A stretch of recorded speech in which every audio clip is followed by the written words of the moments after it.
Amazônia é a maior floresta tropical do mundo. Vista do alto, ela parece contínua, uma imensa cobertura de copas,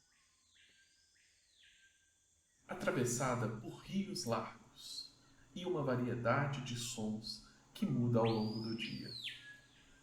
Mas essa aparência engana. A Amazônia é uma das regiões mais diversas do planeta e, ao mesmo tempo, continua sendo uma das regiões menos conhecidas em muitos aspectos. Mesmo em relação a grupos relativamente bem estudados, como as aves, novas espécies ainda são descritas. Essa floresta abriga uma enorme diversidade de organismos, mas entendê-la não é apenas contar quantas espécies vivem ali. É compreender por que a vida se organiza de maneiras diferentes em cada região da floresta. Entre os muitos grupos de organismos que vivem na Amazônia, as aves são especialmente importantes para investigar essa questão. Elas são o grupo de vertebrados terrestres com o maior número de espécies. São relativamente bem conhecidas, ocupam diversos tipos de ambientes. Por isso, estudar as aves da Amazônia é também uma forma de entender como a floresta se divide. As aves carregam uma história evolutiva profunda. Elas são os únicos dinossauros que sobreviveram à grande extinção do final do Cretáceo, há cerca de 66 milhões de anos. A partir das linhagens que sobreviveram, as aves se diversificaram ao longo de milhões de anos. Hoje, as aves formam o grupo mais diverso de vertebrados terrestres. E a Amazônia reúne uma das maiores concentrações dessa diversidade. Ali, as aves ocupam rios, copas altas, subbosques, áreas alagadas, matas de terra firme, manchas abertas de vegetação e os mais diversos tipos de ambientes. Algumas dependem do interior das matas, que nunca ficam inundadas. Outras dependem de ambientes mais abertos e outras dependem de ambientes relacionados aos rios. Essa variedade de modos de vida faz das aves um grupo especialmente útil para compreender a diversidade amazônica, porque cada espécie responde ao ambiente de uma forma. Mas na natureza, as espécies não aparecem isoladas. Em cada lugar da floresta, diferentes aves vivem juntas. Algumas são especialistas e dependem de condições muito particulares desses ambientes. Outras são mais flexíveis e conseguem ocorrer em diferentes ambientes. Algumas atravessam paisagens diferentes. Outras desaparecem quando o solo muda, a vegetação muda, o clima ou o relevo. O que existe em cada local da Amazônia é uma composição de espécies, um conjunto de espécies que vive ali ao mesmo tempo. Esse conjunto é chamado de comunidade. Uma comunidade não é simplesmente uma lista de nomes. É a reunião de espécies que conseguem coexistir nesse mesmo ambiente. Mas há uma outra camada nessa história. As espécies que compõem uma comunidade não têm todas a mesma origem evolutiva. Algumas pertencem a linhagens próximas, que compartilham uma história mais recente.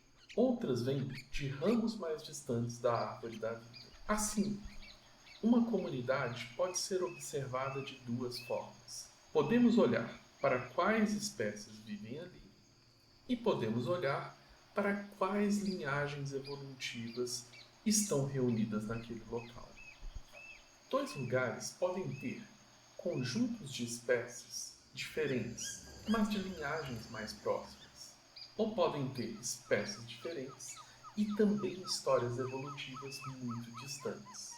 Essa é a composição evolutiva da comunidade, ou em termos científicos, a composição filogenética. Ela mostra não apenas quem vive naquele local, quais espécies conseguem conviver, mas que partes da história evolutiva das aves estão representadas ali, mostrando as marcas de grandes separações evolutivas ao longo do tempo. Por isso, cada comunidade de aves é mais do que um simples conjunto de espécies. Ela é também um conjunto de histórias evolutivas. Quando saímos de uma parte da Amazônia e vamos para outra, a composição muda. Algumas espécies continuam presentes em praticamente toda a Amazônia, mas outras desaparecem e novas espécies entram em cena. E junto com as espécies, pode mudar também o conjunto de linhagens representados em cada local. Em uma parte da floresta, certas linhagens podem ser mais comuns. Em outra, linhagens diferentes podem ocupar esse papel. E é aí que surge a pergunta central. Por que certos conjuntos de aves aparecem em uma parte da Amazônia e não em outra? Por que alguns locais reúnem espécies parecidas e outros reúnem linhagens evolutivas mais distantes? Será que os rios separam essas comunidades? Será que o clima influencia em quais espécies conseguem sobreviver juntas? O solo e a vegetação ajudam a filtrar a composição de aves de cada lugar? O relevo cria limites a essas comunidades? E será que o passado climático ainda deixa marcas na floresta atual? Para se aproximar dessa resposta, é preciso reunir pistas. Essas pistas vêm de registros feitos por pesquisadores ao longo do tempo. Durante muitos anos, aves foram observadas, coletadas, identificadas e registradas em diferentes partes da Amazônia. Cada registro guarda uma informação simples, mas muito importante. Uma espécie foi encontrada em um determinado local. Sozinho, um registro diz pouco, mas milhares de registros reunidos ao longo do tempo começam a revelar padrões. Eles mostram onde certas espécies aparecem, onde elas deixam de aparecer, onde comunidades mudam.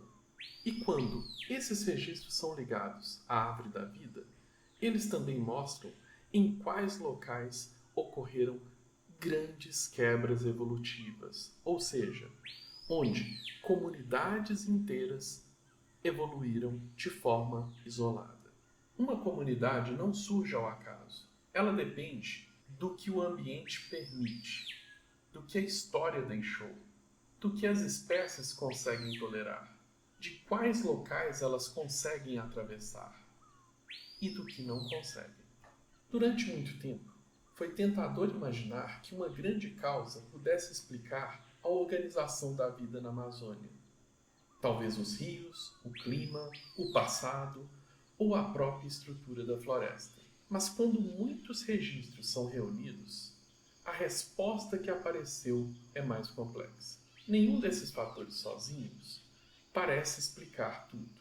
O clima, o solo, o relevo, a vegetação, a estabilidade do clima ao longo do tempo, tudo importa, mas nenhum deles explica tudo ao mesmo tempo. Na Amazônia, parece não haver uma única explicação para os padrões da diversidade. A composição de aves de uma comunidade parece resultar de várias influências atuando ao mesmo tempo.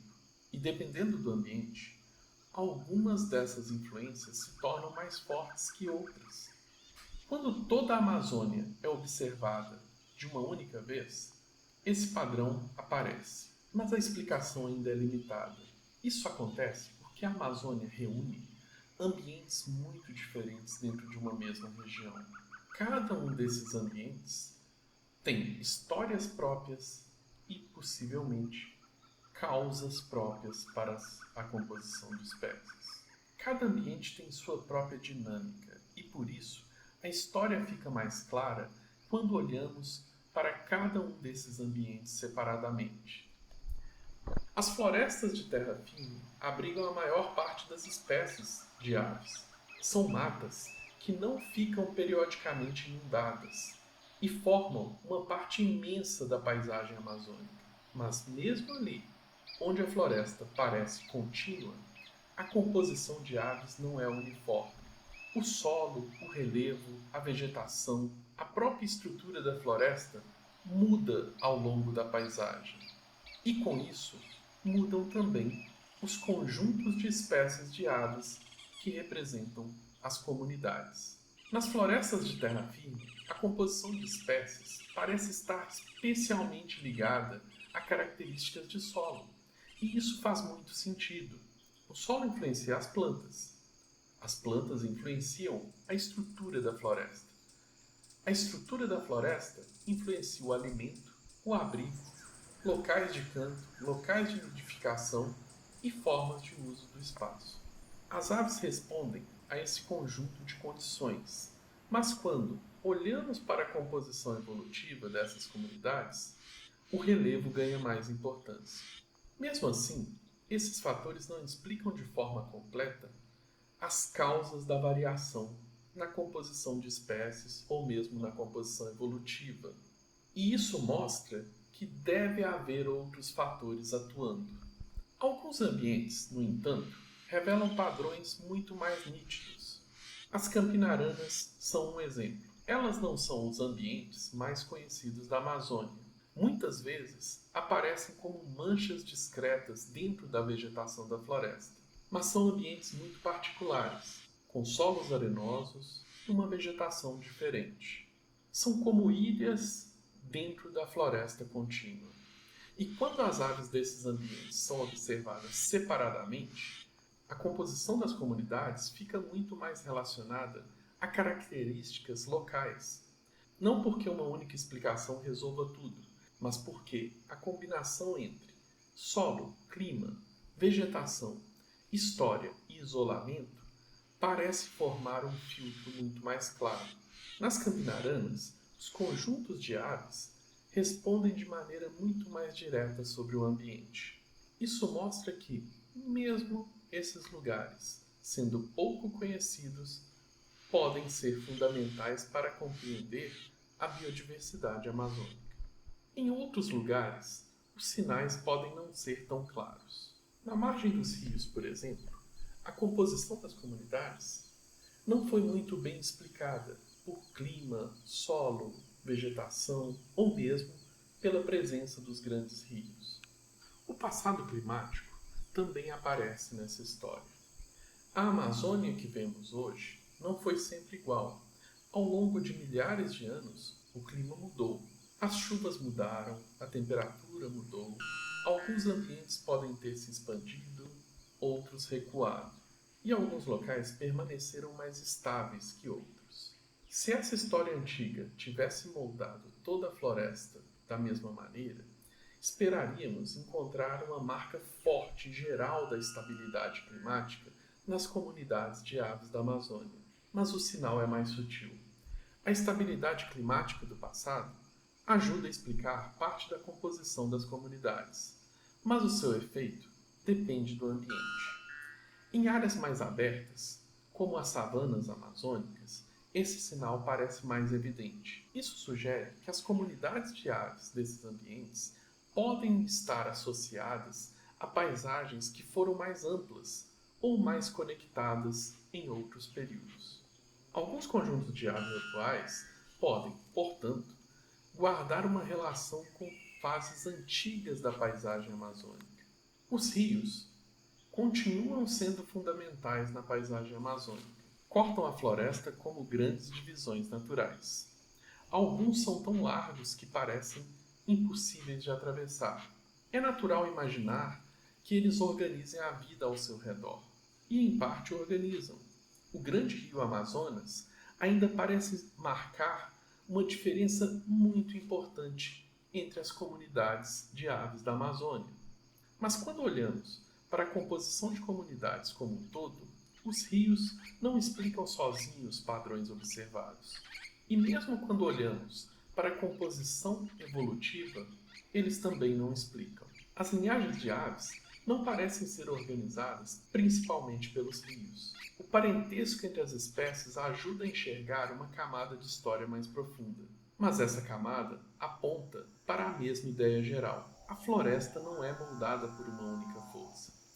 Os rios continuam importantes, mas não são a principal causa. Essa é uma característica importante da ciência. Uma ideia antiga não precisa ser simplesmente abandonada, ela pode ser ajustada. Pode deixar de ser vista como a explicação principal e passar a ocupar o seu lugar dentro de uma história mais complexa. Mesmo depois de seguir tantas pistas, parte da história continua sem resposta. Mas isso também é importante, porque a ciência não avança apenas quando encontra respostas.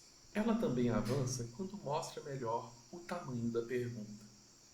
Talvez existam processos que ainda não consigamos observar com detalhe o suficiente. Muitos desses processos podem acontecer em escalas pequenas e eles podem ser decisivos para a composição das comunidades, mas difíceis de perceber quando olhamos para grandes padrões da paisagem. Por isso, a parte ainda não explicada não é apenas uma limitação, é uma indicação de onde a floresta ainda precisa ser melhor observada.